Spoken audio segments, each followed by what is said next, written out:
अनेकों सवाल और सबके जवाब यहाँ मिलेंगे। जितने भी एग्ज़ाम होंगे सबके करंट अफेयर के सवाल और जवाब प्रतिदिन इस चैनल पर आपको दिखेंगे।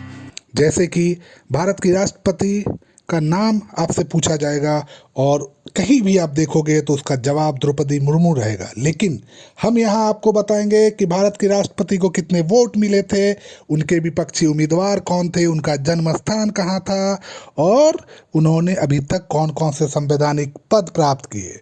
तो सिर्फ एक सवाल और उसके पीछे अनेकों सवाल और जवाब बस एक क्लिक पे आपको यहाँ मिलेंगे। तो आज के करंट अफेयर प्रैक्टिस सेट की 3 की सवालों की शुरुआत हम करते हैं। तो पहला सवाल है, हाल ही में मेगा प्रोजेक्ट का समर्थन करने के लिए कौन सा राज्य ग्रीन क्लाइमेट फंड स्थापित करेगा? पहले तो ये बात समझ लीजिए कि ग्रीन क्लाइमेट फंड क्या होता है। ग्रीन क्लाइमेट फंड, जिसको GCF कहते हैं, यह एक ऐसा फंड है जो जलवायु परिवर्तन का मुकाबले करने के लिए विकासशील देशों की सहायता करता है। इसका हेडक्वार्टर दक्षिण कोरिया स्थित है और भारत में तमिलनाडु के साथ 1000 करोड़ के फंड का एक्सचेंज करके इस मेगा प्रोजेक्ट का समर्थन किया गया है। तो इसका सही जवाब तमिलनाडु है। दूसरा सवाल है, किस देश ने हाल ही में चीन के सहयोग से पोखरा रीजनल इंटरनेशनल एयरपोर्ट का उद्घाटन किया है? तो आपको नाम से ही पता चल जाएगा कि चीन सहयोग से पोखरा रीजनल इंटरनेशनल एयरपोर्ट का उद्घाटन नेपाल ने किया है, क्योंकि पोखरा जो है सो नेपाल का एक टूरिस्ट हब है। साथ ही पोखरा और चीन और नेपाल में एक BRI belt and road initiative परियोजना बना रहे हैं, जो प्रमुख परियोजना है, जिसके अंतर्गत ये पोखरा रीजनल इंटरनेशनल एयरपोर्ट की मदद चीन के द्वारा की गई है। नेपाल के प्रधानमंत्री पुष्प कमल दाहाल प्रचंड ने इसका उद्घाटन किया है। साथ ही मार्च 2016 में इसके कार्य की शुरुआत की गई थी। 215.96 $215.96 मिलियन का सॉफ्ट लोन एग्रीमेंट नेपाल और चीन का हुआ था। अगला सवाल है, जो बहुत ही जरूरी भी है, कॉम्पिटिटिव एग्जाम की तैयारी करने वाले बच्चों के हित में भी है। हाल ही में किस राज्य में दिसंबर 2022 में सबसे अधिक बेरोजगारी दर्ज की गई? तो बेरोजगारी दर्ज कौन पता लगाता है कि सबसे ज्यादा बेरोजगारी कहाँ है, सबसे कम कहाँ है? Centre for monitoring the Indian economy, CMIE के तहत वो ये पता लगाती है, सर्वे करती है। तो उसने ये सर्वे किया है कि दिसंबर 2022 में भारत की, मैं ये अभी टोटल आ रहा हूँ, भारत की बेरोजगारी दर 16 मंथ के, मतलब पिछले 16वें महीने के सबसे उच्चतम स्तर, हाईएस्ट स्तर 8.3 पर पहुंच गई है। 8.3% पर पहुंच गई है। बिहार, भारत राज्य में सबसे ज्यादा बेरोजगारी दर हरियाणा में है 37.4%। सेकेंड नंबर पे राजस्थान 28.5% और थर्ड नंबर पर दिल्ली आता है 20.8%। अगला सवाल है, किस देश ने हाल ही में एशियाई डाक संघ का नेतृत्व संभाला है? सबसे पहले एशियाई डाक संघ, जिसको हम लोग एशियाई प्रशांत डाक संघ, APPU, नाम हर समय मैं इसलिए बोलता हूँ, सवाल कभी आ जाएगा APPU क्या है। तो एशियन प्रशांत डाक संघ का नेतृत्व इंडिया ने संभाला है। इसका हेडक्वार्टर बैंकॉक, जो थाईलैंड में है। डॉक्टर विनय प्रकाश सिंह, जो डॉक्टर विनय प्रकाश सिंह हैं, उन्हें इस एशियाई डाक संघ का महासचिव का 4 साल के लिए पद दिया गया है। और इस एशियाई संघ में 32 देश आते हैं। और ये एशियाई डाक संघ का कार्य क्या है? तो इसका कार्य है कि देशों में, एक दूसरे देशों में डाक, जिसको हम लोग डाकिया के थ्रू चिट्ठी प्राप्त करते थे, इसका स्तर बढ़ाना है, इसका लेन देन जो होता है वो बढ़ाना है। तो अगला सवाल है, हाल ही में राज्य खाद्य सुरक्षा योजना के तहत कौन सी राज्य सरकार 1 वर्ष के लिए मुफ्त चावल प्रदान करेगी? तो BPL family, below poverty line, जो गरीबी रेखा से नीचे रहते हैं, उनके लिए यह स्कीम उड़ीसा स्टेट ने जनवरी 2023 से दिसंबर 2023 तक शुरुआत की है और इसमें पर मंथ 5 केजी चावल गरीब लोगों को दिया जाएगा। तो इसका सही जवाब उड़ीसा है। अगला सवाल है, किस राज्य के मुख्यमंत्री ने हाल ही में दीदीर सुरक्षा कवच अभियान किया है? तो दीदीर सुरक्षा कवच अभियान को की शुरुआत पश्चिम बंगाल के मुख्यमंत्री ममता बनर्जी ने की है। 11 जनवरी से इसकी शुरुआत होगी। 60 दिन का यह कार्यक्रम है। इसमें इस पार्टी, पश्चिम बंगाल के मुख्यमंत्री की जो पार्टी है, तृणमूल कांग्रेस, टीएमसी, उसके 3.5 लाख 3.5 लाख वॉलंटियर देश की उस राज्य की, पश्चिम बंगाल राज्य की जो 10 करोड़ जनसंख्या है, उनके पास भी, उनके यहाँ सरकार के द्वारा स्कीम कोई पहुंची कि नहीं पहुंची, व्यवस्था क्या चल रही है, भ्रष्टाचार है क्या, इसके बारे में पता लगाएगी। अब अगला सवाल है, अच्छा इस सवाल अगले सवाल आ रहा है, इसके बारे में थोड़ा सा इससे पहले वाले सेट में हम लोगों ने बात भी की थी, आपको उसका जवाब भी आ गया होगा। हाल ही में प्रधानमंत्री मोदी वाराणसी से कहां तक दुनिया के सबसे लंबे क्रूज गंगा विलास को लॉन्च करेंगे? तो ये जो गंगा विलास क्रूज है, एक बहुत बड़े रास्ते से जाएगा और गंगा नदी से जाएगा।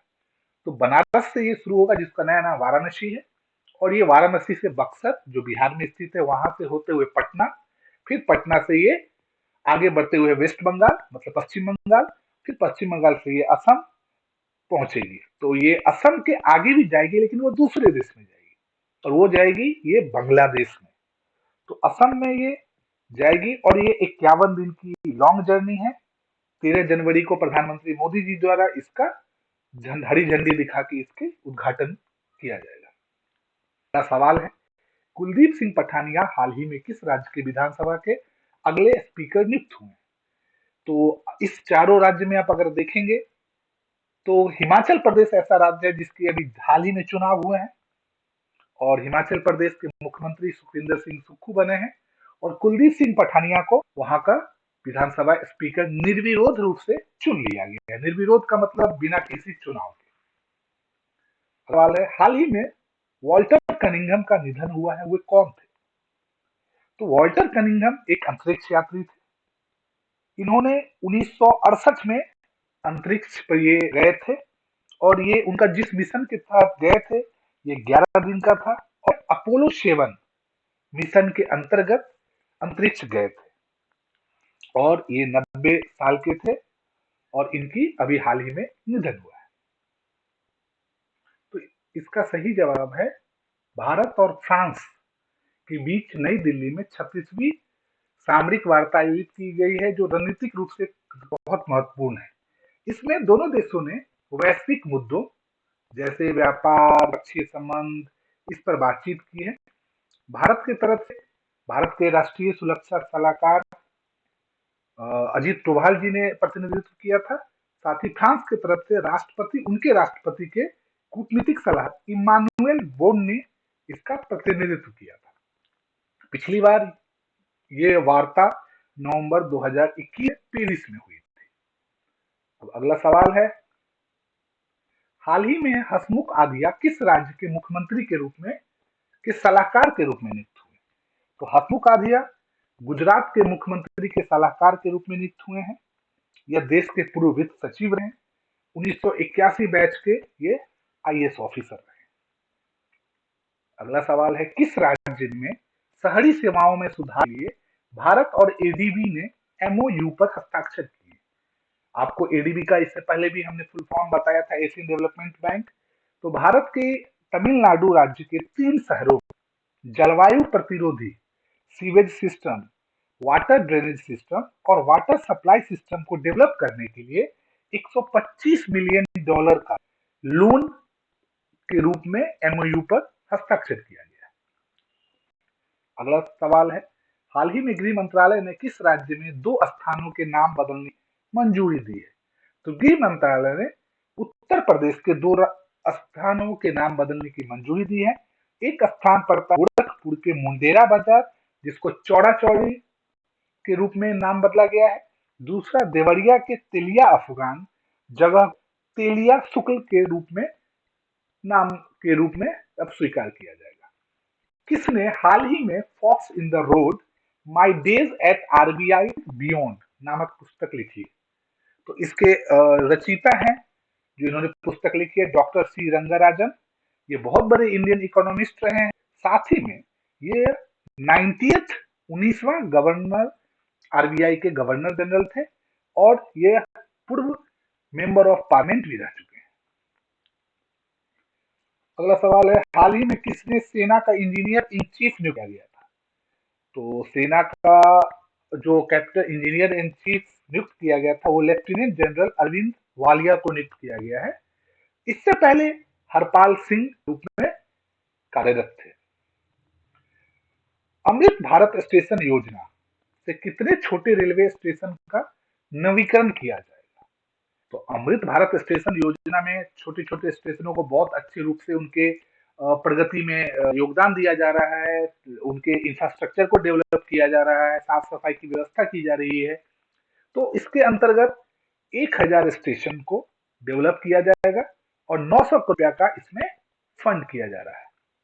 हाल ही में किस देश ने शेन वॉर्न के सम्मान में वार्षिक पुरस्कार का नाम बदला है? आपको पता है कि शेन वॉर्न दुनिया के सबसे महान बॉलर में से एक थे, वो लेग स्पिनर थे, वो ऑस्ट्रेलिया के रहने वाले थे। तो ऑस्ट्रेलिया ने उनके सम्मान वार्षिक पुरस्कार का नाम बदला है। उन्होंने वनडे क्रिकेट में 293 विकेट्स और टेस्ट क्रिकेट में 708 विकेट लिया है। सदी का सर्वश्रेष्ठ बॉल के खिताब भी उन्हें ही मिला था। भारत ने हाल ही में किस देश के साथ मिलकर मोंगला बंदरगाह का निर्माण करने की घोषणा की? तो भारत ने जो मोंगला बंदरगाह के लिए निर्माण करने की घोषणा की है वो बांग्लादेश के साथ की है। यह बांग्लादेश का दूसरा सबसे बड़ा बंदरगाह है। और आपको पता है कि सामरिक दृष्टि से भारत को अपने पड़ोसी राष्ट्रों के साथ संबंध अच्छा रखने के लिए उन्हें मदद करनी पड़ती है। तो इसके दृष्टिकोण से भारत ने बांग्लादेश के साथ मोंगला बंदरगाह निर्माण करने की घोषणा की है। अब जो सवाल है इसका जवाब इससे पहले के सेट में भी दिया गया था, मैं फिर से दोहरा देता हूँ। किस देश की एलिडा गोयडा पहले के.आर. गौड़ी अम्मा नेशनल अवार्ड से सम्मानित की गई है? जब हम इस बात पे चर्चा करते हो तो हम सदैव कहते हैं कि हम सिर्फ सवाल और जवाब नहीं दे रहे हैं, ये तो आपको किसी भी यूट्यूब चैनल पे मिल जाएगा, पर हम एक सवाल के अंतर्गत आने वाले अधिकतर जवाबों को अपने चैनल पे संलग्न करते हैं, जिससे आपको अगली बार उस सवाल के आने के बाद के लिए पढ़ने की जरूरत नहीं पड़ेगी। आपको वो सवाल का आंसर मिल जाएगा। जब हमने इससे पहले एलिडा गोयडा जी के बारे में बात किया था तो हमने वहीं पे बताया था कि वो क्यूबा की वाली थी। तो आप उस सवाल अगर अच्छे से पढ़े होंगे तो इस सवाल का जवाब आपको ऐसे ही मिल जाएगा। हाल ही में जेलियान ग्रोंग यूनाइटेड फ्रंट ने केंद्र और किस राज्य सरकार के साथ शांति समझौता किया है? तो जेलियान ग्रोंग यूनाइटेड फ्रंट एक अलगाववादी संगठन है और जिनके कारण मणिपुर राज्य में सदैव हिंसा, अशांति की स्थिति उत्पन्न हो जाती थी। लेकिन अब उन लोगों ने, अब देखिए पढ़ाई लिखाई ज्यादा अच्छा होने से और उनकी प्रगति होने से वो लोग शांति की तरफ बढ़ रहे हैं। तो मणिपुर राज्य में दोनों ने शांति समझौता पे हस्ताक्षर किया है। हाल ही में अपनी जेलों को मानवीकृत करने वाला पहला राज्य कौन सा बना है? तो जेलों को मानवीकृत करने वाला पहला राज्य बना है अरुणाचल प्रदेश। तो अरुणाचल प्रदेश में देखिए भारत में जेलों की कंडीशन बहुत खराब है। आपको पता है कि जेल का जो रेशियो होता है कैदी को रखने का, उनकी खान पान के जो स्टैंडर्ड्स होते हैं वो सब बहुत बिलो है। तो इसी में अरुणाचल प्रदेश ने ये पहल की है कि जेलों को अच्छी तरीके से समृद्ध किया जाएगा। तो उन्होंने मानवीकृत करने के लिए पहला राज्य अरुणाचल प्रदेश बना है।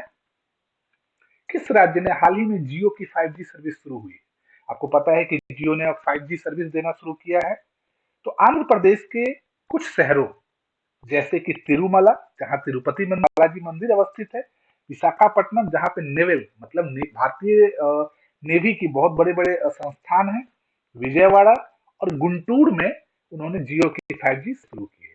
साथ ही में जियो 5G ने गुजरात के सभी शहरों में अपनी 5G सर्विस शुरू कर दी है। तो गुजरात ऐसा पहला राज्य बना है जिनके सभी शहरों में जियो की 5G सर्विस मिलनी शुरू हो गई। हाल ही में किसे FSSAI में मुख्य कार्यकारी अधिकारी नियुक्त किया गया? आपको पता है कि FSSAI भारतीय खाद्य सुरक्षा और मानक प्राधिकरण के तहत काम है। मतलब इसका एक पूरा नाम है भारतीय खाद्य सुरक्षा और मानक प्राधिकरण। अगस्त 2011 में FSSAI को बनाया गया था।